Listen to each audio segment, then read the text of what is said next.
আসসালামু আলাইকুম ওয়া রাহমাতুল্লাহি ওয়া বারাকাতুহু। যুগে যুগে প্রতারিত আমার সোনার বাংলা, ফরাসি প্রান্তরে নবাব সিরাজউদ্দৌলা হুজুট খেলো মীর জাফর আলী খান একদিন তার এই বাংলার মসনদ ছেড়ে পালায়নরত চলে যেতে হলো। তারপর দীর্ঘদিন 200 বছরের অধিক ইংরেজদের শাসন আমল চলল। লড়াই সংগ্রাম অনেক হইল, অবশেষে মুক্ত হলো ভারতবর্ষ নামের এই দেশ। পরে দেশ বন্টনে বাংলা, বিহার, উড়িষ্যা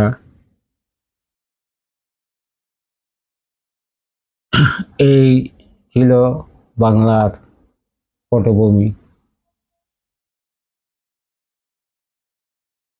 তার ফলে দেশ বন্টনে যাইয়া প্রতারিত হইল বাঙালি ফাতেমা জিন্নার চক্রে। ফাতেমা জিন্না পাকিস্তানের সাথে বাংলাকে অ্যাড করে আর ভৌগোলিক যে সীমারেখা দাবি করতেছে এগুলি বাংলা ছেড়ে দিতে হয়েছে। পরে পাকিস্তানের সাথে এই মির্জাফর ফাতেমা জিন্না এই মির্জাফরি করছে বাঙালির সাথে। পাকিস্তান বাংলাদেশ নামক পূর্ব পাকিস্তান পশ্চিম পাকিস্তান করছে। দীর্ঘদিন শাসনরত বাঙালির জ্বালা যন্ত্রণা অনেকেই চোখ বুজে সহ্য করে নিতে। তার ফলে ডাক এলো রাষ্ট্রীয় ভাষা উর্দু হবে। বাংলার দামাল ছেলেরা, কলেজের ছাত্র, তারা কিছুতেই মানল না। বাংলার জনগণ সবাই মানল না। 146 ধারা জারি করলো।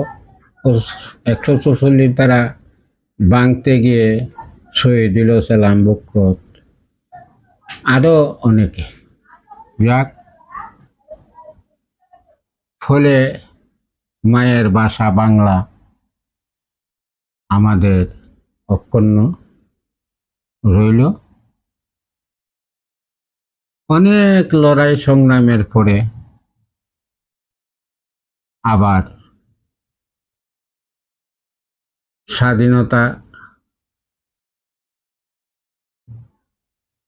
জন্য 7ই মার্চে ডাক দিল শেখ মুজিবুর রহমান। আমাদের নেতা ছিলেন তখনকার। সব বাঙালি 7ই মার্চে দিছে ডাক, বীর বাঙালি জাখের ডাক। জাখের ডাক মিল্লা গেল, ভাষণ দিল। স্বাধীনতার জন্য যার যা কিছু আছে তাই নিয়েই শত্রুর মোকাবিলা করো। এই দেশ আমাদের, শত্রু মুক্ত করতে হবে। যার যা কিছু আছে তাই নিয়েই শত্রু মুক্ত করো। জাতি মুক্ত করব ইনশাল্লাহ। স্বাধীনতার ডাক চলল, অনেক লড়াই যুদ্ধ, অবশেষে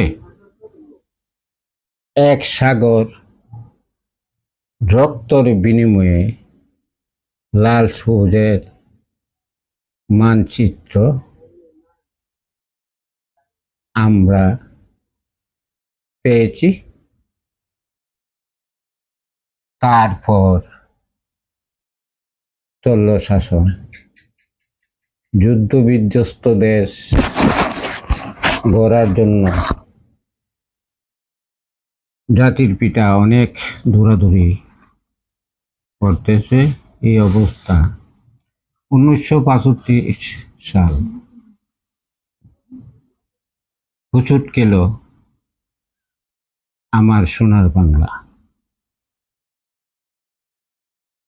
খন্দকার মুস্তাক কয়েকজন কতিপয় সেনা মিলে সপরিবারে হত্যা করার মিশনে যাইয়া আল্লাহর ইচ্ছা তারা দুই বোন আল্লাহ বাঁচায় রাখল। এই খান খন্দকার মুস্তাক মির্জাফর চলল এই দেশ। পরে অনেক সেনা মারল, ক্রু ফর ক্রু হইল। অনেক দিনে গিয়া দেশ একটা পরিবেশে গেল। তখন জিয়াউর রহমান দেশ শাসন করল। উনি যদিও রাজনীতিবিদ না, তবু উনি অনেক আপ্রাণ চেষ্টার ফলে দেশকে কিছুটা দাঁড়া করানোর মতো সুযোগ আল্লাহ করে দিল। যাক, পরে উনাও মারা গেলেন, উনাকেও মেরে লইল চিটাগাঙ্গে। পরে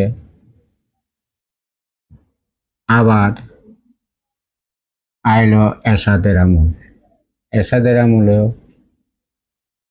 আমরা দেখছি এবং তার কর্মকাণ্ড অবহিত আছে। এই নিয়ে দেশ চলল। পরে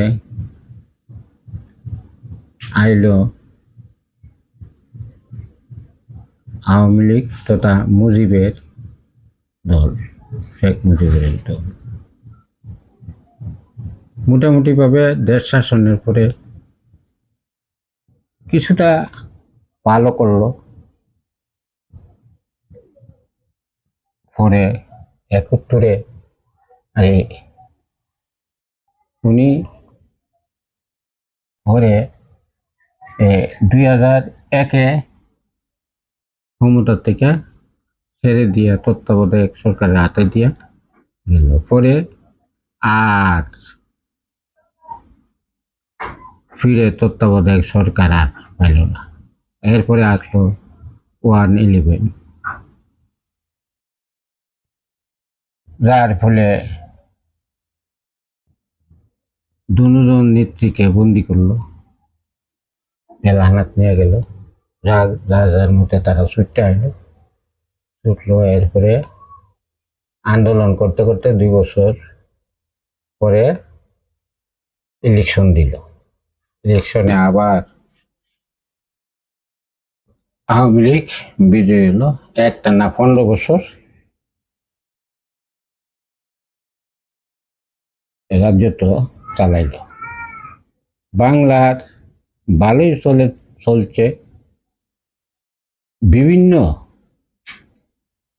জায়গাতে বড় বড় মেগা প্রকল্প নিয়ে দেশ উন্নয়ন কাজে মনোযোগে দিয়া এই দেশকে উন্নত করছে, তথা বিশ্বের বুকে একটু মর্যাদা আসন তৈরি করছে। ফলে আইল কোটা নামক আন্দোলন আরম্ভ হইল সমন্বয়ক নামে।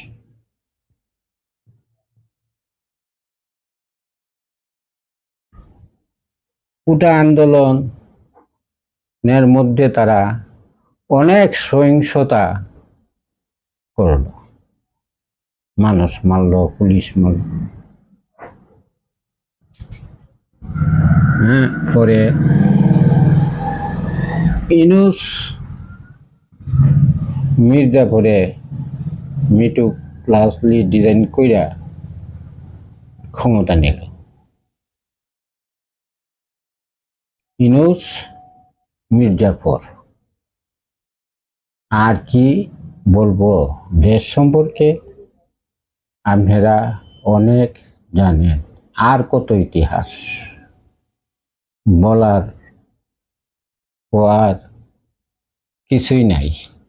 আমরা সাধারণ মানুষ, আমাদের কথা কেবা শুনে। যাক, দেশ সুন্দর পরিবেশে ফিরে আসুক, এটাই আমাদের কামনা। আসসালামু আলাইকুম ওয়া রাহমাতুল্লাহি ওয়া বারাকাতুহু।